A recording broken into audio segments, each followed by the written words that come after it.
as well as your kids. Don't forget the merch, perfect for birthdays. So sit back and enjoy a few scares. We do, however, ask that you agree to a simple waiver before you play. It's mostly just legal mumbo-jumbo and isn't at all based on user experiences thus far or injuries associated with testing. Just touch the button to agree, and then we can jump right into some harmless fun that can't harm you. You acknowledge that Fazbear Entertainment is not responsible for accidental digital consciousness transference, real-world manifestations of digital characters, nightmares, night terrors, night sweats.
Okay, let's see. First, there's an introductory greeting from the company that I'm supposed to read.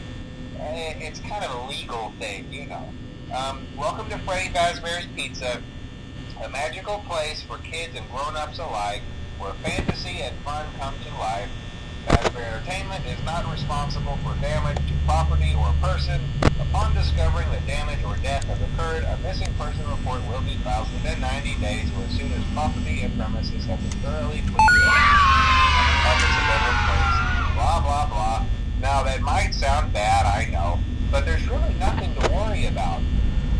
The animatronic characters here do get a bit wonky at night, but do I blame them? No. If I were forced to sing those same stupid songs for 20 years and I never got a bath, I'd probably be a bit irritable at night too. So remember, these characters hold a special place in the hearts of children, and you need to show them a little respect, right? Okay. So just be aware, the characters do tend to wander a bit. They're left in some kind of free roaming mode at night. Something about their servos locking up if they get turned off for too long.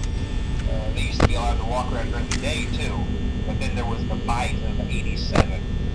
Yeah, it's amazing that the human body can live without the frontal lobe, you know? Now, concerning your safety, the only real risk to you as a night watchman here, if any, is the fact that these characters, if they happen to see you after hours, probably won't recognize you as a person. They'll most likely see you as a metal endoskeleton without its costume on. Now, since that's against the rules here at Freddy Fazbear's Pizza, they'll probably try to forcefully stuff you inside a Freddy Fazbear suit. Now, that wouldn't be so bad if the suits themselves weren't filled with cross beams, wires, and animatronic devices, especially around the facial area. So you can imagine how having your head forcefully pressed inside one of those could cause a bit of discomfort and death. The only parts of you that would likely see the light of day again would be your eyeballs and teeth that pop out the front of the mask. Yeah, they don't tell you these things when you sign up. But hey, first station agrees. I'll chat with you tomorrow. Check those cameras and remember to close the doors only if absolutely necessary. Gotta conserve power. Alright, good night.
At the new and improved Freddy Fazbear's Pizza.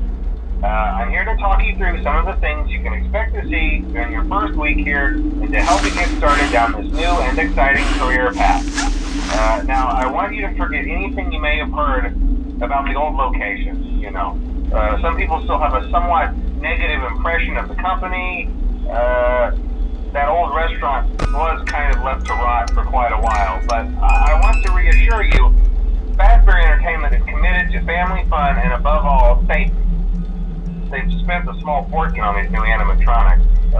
Facial recognition, advanced mobility. They even let them walk around during the day. Isn't that neat? But most importantly, they're all tied into some kind of criminal database so they can detect a predator a mile away. Heck, we should be paying them to guard you.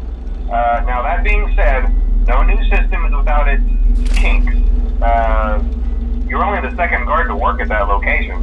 The first guy finished his week but complained about conditions. We switched him over to the day shift. So, hey, lucky you, right? Mainly he expressed concern that certain characters seem to move around at night and even attempted to get into his office. Now, from what we know, that should be impossible. That restaurant should be the safest place on Earth. So while our engineers don't really have an explanation for this, the working theory is that the robots were never given a proper night mode. So when it gets quiet, they think they're in the wrong room. So then they go try to find where the people are, and in this case, that's your office. So our temporary solution is this. There's a music box over by the prize counter, and it's rigged to be wound up remotely. So just every once in a while, switch over to the prize counter video feed and wind it up for a few seconds. It doesn't seem to affect all of the animatronics, but it does affect one of them. And as for the rest of them, we have an even easier solution.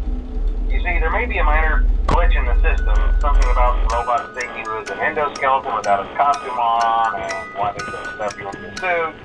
So hey, we've given you an empty Freddy Fazbear head.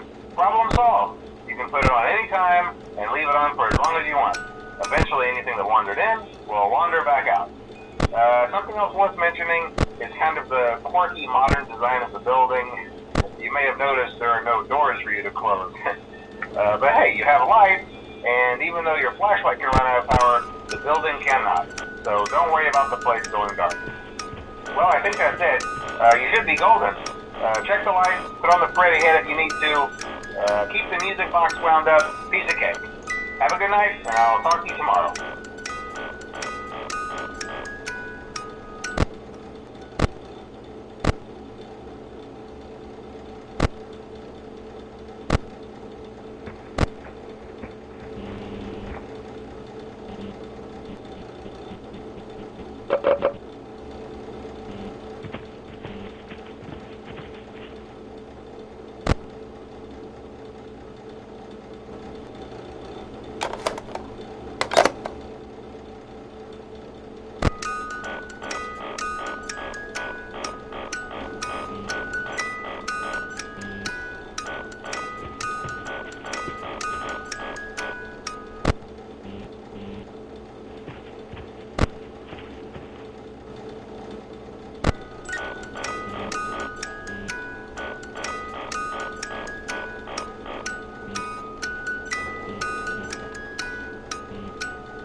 Welcome back to Parts and Service. Oh no, it looks like Bonnie's guitar is out of tune and must be recalibrated. First, we must access his harmonization module located inside his secondary throat pipe. To access the throat pipe, both eyes must first be removed. You must be as precise as possible when removing the eyes from their respective sockets. First, firmly grip Bonnie's left eye and carefully remove it from its socket.